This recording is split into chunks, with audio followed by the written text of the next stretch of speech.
Praise the lord. ఈ సమయాన్ని ఇచ్చిన దేవాతి దేవునికి స్తోత్రం. యేసుక్రీస్తు ప్రభువారు శిలువ మీద పలికిన 6వ మాట. యోహాను సువార్త 19వ అధ్యాయం 30వ వచనం. యేసుక్రీస్తు ప్రభువారు ఈ వచనంలో సమాప్తము అని చెప్పినట్లుగా మనం చూస్తున్నాము. శిలువలో ఈ మాటను 6వ మాటగా పలికినట్లుగా మనం ధ్యానించుకుంటున్నాము. ఈ మాట ఆయన చెప్పినప్పుడు మరి ఈ మాటని వింటున్న మనము ఎలా తీసుకుంటున్నాం అంటే, అయిపోయింది అని చెప్తున్నారేంటి యేసయ్య అని అనుకునేవారుగా ఉన్నామా? లేక యేసయ్య జీవితాన్ని మరి ఆయన పరిశుద్ధుడిగా మనుష్య కుమారునిగా పుట్టినప్పటి నుండి ఆయన ఈ లోకానికి రావడానికి కారణం దగ్గర నుండి ఆయన మనుష్య కుమారునిగా పుట్టి ఆయన శిలువ పైన ఈ యొక్క సమాప్తము అనే మాట పలికే వరకు ఆయన ఎలా జీవించారు అనేది చూసేవారుగా ఉన్నాము. కొంతమందికి ఎలా ఉంటుందంటే, ఒక గొప్పవాళ్ళు అంటే అంతే గొప్పవాళ్ళు, ఇంకా వాళ్ళ నోటముట గొప్ప మాటలే రావాలి, దీనమైన మాటలు రాకూడదు. వస్తే వారిని ఇంకా హీనంగా చూసేవారుగా ఉంటారు. కాబట్టి యేసుక్రీస్తు ప్రభువారు ఆయన దేవుడుగా ఉన్నాడు కాబట్టి ఆయనే సమాప్తము ఏంటి అనుకునేవారు దేవుణ్ణి యేసయ్యని నమ్ముకున్న వారిలోనే చాలామంది ఉంటారు. ఆయన సమాప్తము అని చెప్పింది దేని గురించి అని గమనించుకునేవారిగా ఉండాలి. ఆ గమనించుకున్న దాన్ని బట్టి మనము అర్థం చేసుకొని ఆలోచించి అనుసరించే వారిగా ఉంటాము. ఆయన ఈ లోకానికి రావడానికి కారణము మనందరినీ పాపముల నుండి రక్షించి మనకి నిత్య జీవమును ఇవ్వడానికి, మనము పొందవలసిన శ్రమ ఆయన పొందడానికి ఈ లోకానికి వచ్చి ఉన్నారు. అది తండ్రి కుమారునికి అప్పగించిన బాధ్యతగా ఉంది కాబట్టి ఆ బాధ్యత నెరవేరింది, నేను చేశాను అని అక్కడ మరి యేసుక్రీస్తు ప్రభువారు శిలువ మీద పలికినట్లుగా మనం చూడాలి. అంటే ఆయన ఈ లోకానికి రావడానికి కారణము ఏంటో ఆయనకి తెలుసు. ఆయన జీవించిన విధానము ఆయనకి తెలుసు. ఆయన శ్రమ పొందుతారని ఆయనకి తెలుసు. ఆయన సిలువలో మరణిస్తారని ఆయనకి తెలుసు. ఆ పని చేయడానికి వచ్చి ఉన్నారు కాబట్టి నేను ఈ పని చేశాను అని చెప్పడము ఈ యొక్క 6వ మాటలో మనం చూస్తున్నాం. మరి ఈ మాట నుండి మనము గమనించుకోవాల్సింది ఏంటంటే, యేసుక్రీస్తు ప్రభువారు ఈ సృష్టినంతా ఆయన ఎంతో ఇష్టంగా సృష్టించి ఉండగా మనుషులనైతే మిక్కిలిగా ప్రేమించి ఆయన అన్నిటికంటే కూడా మరి మనల్ని ఎక్కువగా ప్రేమించి ఆయన రూపము ఆయన పోలిక చొప్పున మనలను ఆయన నిర్మించుకొని ఉన్నారు. మరి ఆయన మనల్ని ఎంతగానో ప్రేమిస్తూ మరి మనకి కొన్ని బాధ్యతలు అప్పగించేవారుగా ఉన్నారు.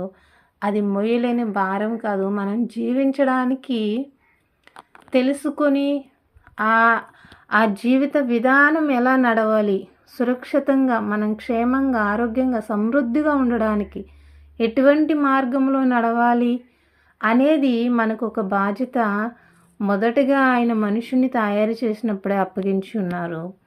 కానీ ఆ బాధ్యతలో మరి ఫెయిల్ అయిపోయినట్టుగా మనం చూస్తున్నాం. ఆదాము అవ్వని వారిని ఏమైనా కష్టపడమన్నారా? వారిని ఏమన్నా మొయ్యలేనంత భారం మొయ్యమన్నారా?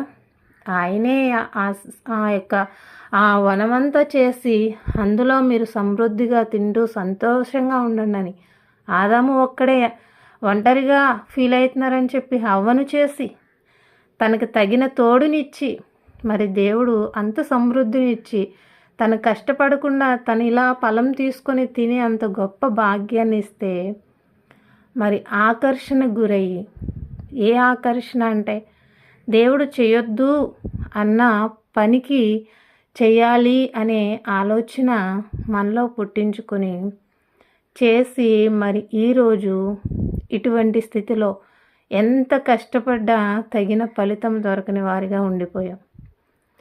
అయినప్పటికీ మన దేవునికి ఎంత ప్రేమ అంటే, ఇంకా మనం చేసే పాపాలు, మనం చేస్తున్న పనుల నిమిత్తం మనకు తగిన ఫలితం రావట్లేదని ఇంకా అక్రమం అన్యాయం చేసేవారిగా ఉంటున్నాం. కాబట్టి ఆయన మనలను నశింపజేయడం ఇష్టం లేక మనలను నిత్యరాజ్యంలోనికే మనల్ని తీసుకెళ్ళాలని ఆశతో ప్రేమతో ఆయనే ఈ లోకానికి వచ్చి మరి మనం పొందవలసిన శ్రమను ఆయన పొంది మరి నేను వచ్చిన పని అయిపోయింది అని ఆయన చెప్పడాన్నే మనం 6వ మాటగా చూస్తున్నాం. కాబట్టి మనందరం గమనించుకోవాలి, ఇప్పటికీ యేసయ్య మన కొరకు ప్రాణం పెట్టేస్తారు. ఈరోజే అనుకోవాలి ఈ మాట. ఎక్కడైనా వాక్యం వింటున్నప్పుడే ఆ వాక్యంలో నుండి దేవుడు మాట్లాడతాడు. ఆ మాట్లాడే విధానంలోనే మనము అక్కడికక్కడ మనల్ని సరి చేసుకోవాలి. అలా సరి చేసుకోకుండా ఇని వచ్చేవారిగా ఉంటే ఏమీ ఉపయోగం ఉండదు. ఆ వాక్యంలో దేవుడు మనతో ఏం మాట్లాడుతున్నాడు అది మనం సరి చేసుకోవాలి. ఇప్పుడు యేసయ్య చెప్తున్నారు, ఓకే, ఇంతకుముందు ఎలా జీవించామో ఆ జీవితాన్ని వదిలిపెట్టేసి పరిశుద్ధంగా జీవించండి. మీకోసం ఆల్రెడీ నేను ప్రాణం పెట్టి ఉన్నాను. మీకు రావాల్సిన శ్రమను నేను తప్పించున్నాను. ఇప్పటి నుండైనా మీరు సంతోషంగా జీవించండి, సమృద్ధిగా జీవించండి. అది ఎలా అంటే నీతిగా జీవించడం వలనే కలిగిద్ది. ఆ నీతిని మీరు అనుసరించినప్పుడు నేను మీతోనే ఉంటాను అని ఆయన పలుకుతున్నట్లుగా మనం గమనించుకోవాలి. ఆయన ఆల్రెడీ మనం చేసిన పాపాల నిమిత్తం మన కొరకు ప్రాణం పెట్టి ఉన్నారు, మనల్ని రక్షించి ఉన్నారు. మళ్ళీ మనము యథావిధిగా మనం పాపము చేస్తూనే ఉంటే మనకి ఇంకా నశించిపోవలసిన వారిగానే ఉంటాం. మనము రక్షింపబడము.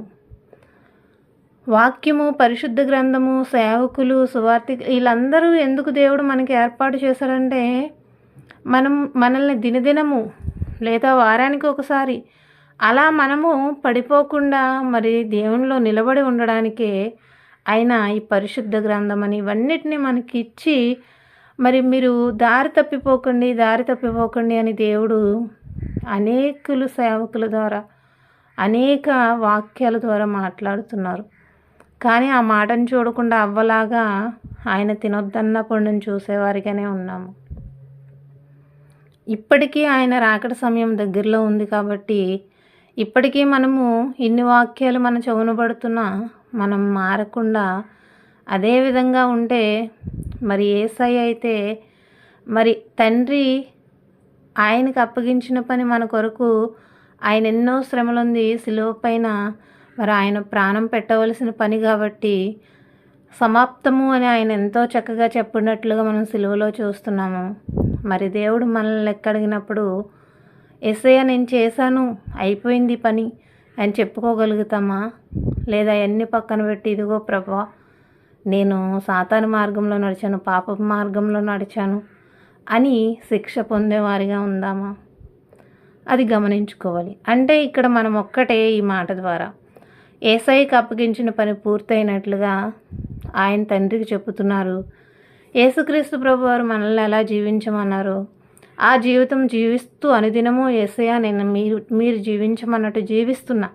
కొన్ని విషయాల్లో కొంచెం ఇబ్బందిగా ఉంటుంది, నాకు తోడుండు ప్రభా, వాటిలో కూడా నేను జీవించడానికి మీ సహాయం దయచే ప్రభా అని అడిగేవారిగా సంతోషంగా మన యేసయ్యని వెంబడించేవారిగా మరి ఎన్ని తరాలకైనా మనము మాదిరిగా ఉండేవారిగా ఉందాం. ఈ 6వ మాట ద్వారా యేసయ్య పని పూర్తి చేశారు. మనము యేసయ్య మనకి ఇచ్చి ఉన్న ఆజ్ఞ అనుసారంగా జీవించి యేసయ్య నేను జీవిస్తున్నాను నిత్యము మనం యేసయ్యతో యేసయ్య ఈ పని నేను చేస్తానని చెప్పుకునేవారిగా ఉందాం.